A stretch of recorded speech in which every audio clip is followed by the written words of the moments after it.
Let's talk a little bit about the information security governance. Now, the term security is focused around three areas, which has one of my favorite acronyms, CIA. That stands for the confidentiality, integrity, and availability. Now, you can think of these as providing continuity of services as well as protection of information assets. Now, when you think about what it means, confidentiality generally means encryption services. Integrity means that the information hasn't changed, at least accidentally or maliciously.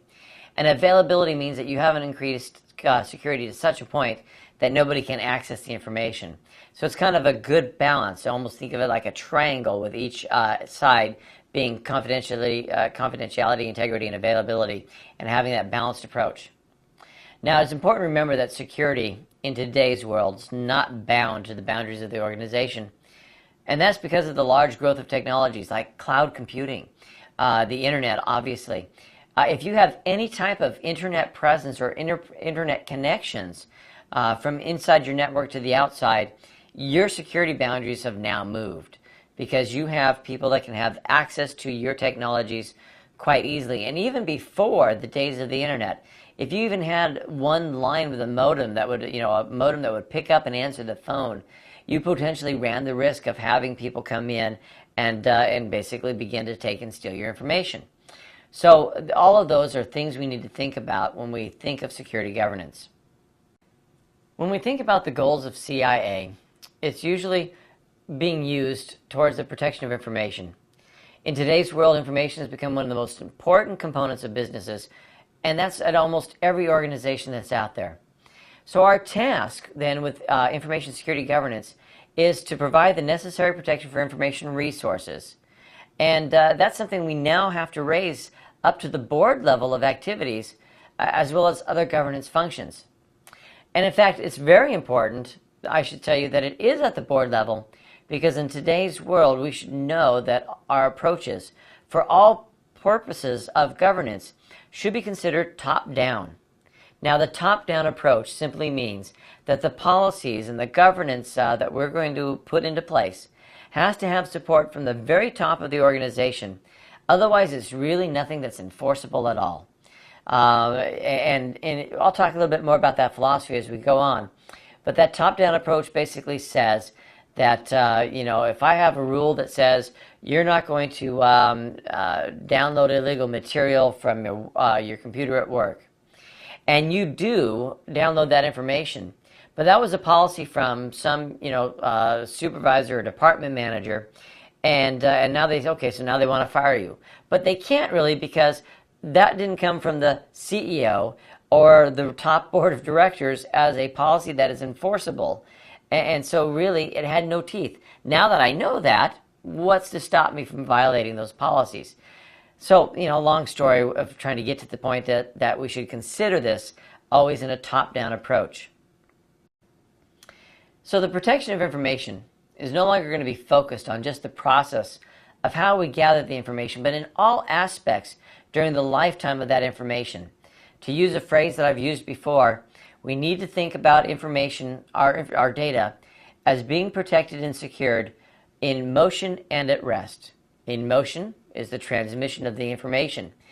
However it's transmitted, by the way, even if it's the old way of networking, I go back to the old way of networking, where we put it on a floppy disk and walked it from my office over to your office so you can put it in your floppy drive. All right, you probably never thought of it that way. I could go back to the days of punch cards where we had a program spit out a bunch of cards and then we'd feed them in. Anyway, now I'm getting to age myself. Anyway, in motion, at rest, of course, a lot of that's encryption. And that's some of the things we consider about the protection of information. As I said, it's no longer just on how did it get gathered or where did I store it, but all aspects of that information during the lifetime of the information. So the focus then is to have full protection of information.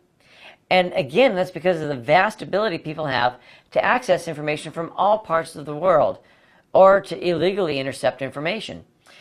We can go on with stories about an FBI agent whose work laptop, was stolen from the backseat of their car. And the information about agents and undercover programs left unencrypted on that hard drive. Unencrypted. Somebody from the Veterans Association years ago lost, a few 100,000 people's personal information from a laptop theft. We can go on and on with these stories. We want to focus on the protection. Now, here's one that was good. When a major bank was shipping its backup tapes of customer accounts through a nationwide shipping company, I won't say which one, somehow the tapes got lost. And that meant all the customer information that they had on backup was now in somebody's hands. And the good news, that was encrypted. So the bank didn't go into panic mode that all of their customers had just been stolen from them because of the encryption involved. So that's where we focus on full protection. Now, by the way, I did work for that bank a few months after that story broke. And I asked them out of curiosity, because I was working with the IT group, if they ever found them, and they did find the tapes in the boxes in some farm in the New England area. It was it was like, I don't know how they ended up, and nobody knows how it ended up, but all these boxes of backup tapes were delivered to a barn and put in the back of a barn, not even at the house. So I just found that interesting. You need a little bit of the rest of that story. Okay, where was I at? Yep, talking about the protection of information and how that's a focus for us in security governance. Now, the risks involved with the security of information are going to continue to grow. In fact, that's because of the sophistication of programs that people can use to be hackers. In fact, we used to have this chart that showed how the danger of the attacks is continually rising. That means getting more and more complex. But the skill of the person that's running the attack was getting lower and lower, meaning they didn't need to know much more than to download something from the internet, open it up, put in your IP address, and click a button that says kill. All right, that was, and it works. It did its job. So, right, the risks are going to continue to grow. As organizations maintain their competitive edge in the global economy, they have to consider those risks that are involved and the rising number of threats to their information as they try to reach out and get more and more into that global economy, because that's going to be more and more exposure. There's also compounded by the changes and updates that we have to existing laws and regulations regarding on how protection of information assets is supposed to be done. So, and by the way, those laws of protection are usually because of the growing risks and the need to, in some cases, force companies to follow a certain minimum of best practices. So information security has been growing concern to a lot of organizations. If you just consider the number of systems and processes that are used globally to handle information along with the risks of attacks, then you can understand why this information security governance has become increasingly critical. Good information security governance is more than good business. It's also your exercise of due diligence. And look at it this way again. If you had a bunch of customer information, customer credit cards, and it was stolen from you through a series of hacks, the question is going to be is, did you have good information security governance? Can you prove that you were following best practices? Can you show through auditing that you were in compliance? Because if you can't do any of those things, then the question is, did you do your due diligence of what it takes to protect that information, my information that I shared with your company? Because if you didn't, you have some increasing liability for me to be able to sue your company to get the reparation of damages from your lack of following a good security governance program. So what are the benefits then of good IS security governance? Well, they start off with what I was just saying. A reduction of civil and legal liability as a consequence, whether it's because you provided bad information or lost private information. You gain a benefit of providing an assurance of policy and standards compliance. You can reduce concerns about business operations by lowering risks to an acceptable level. You can provide a structure and framework to be able to optimize what limited resources you have for security. You can instill more confidence that critical decisions are made on, are not made on altered information. Now that would be, real quick, the quick little things that people used to do. Back when companies used to, on the internet, store the shopping cart information in a cookie on your desktop, or on somewhere on your desktop, not the actual desktop, but somewhere in the file system.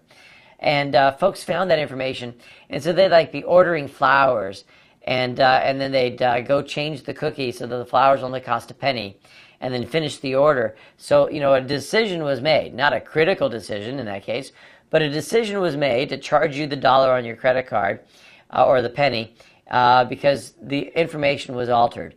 That's the type of thing we're trying to do, is get confidence that those types of decisions aren't made on bad information.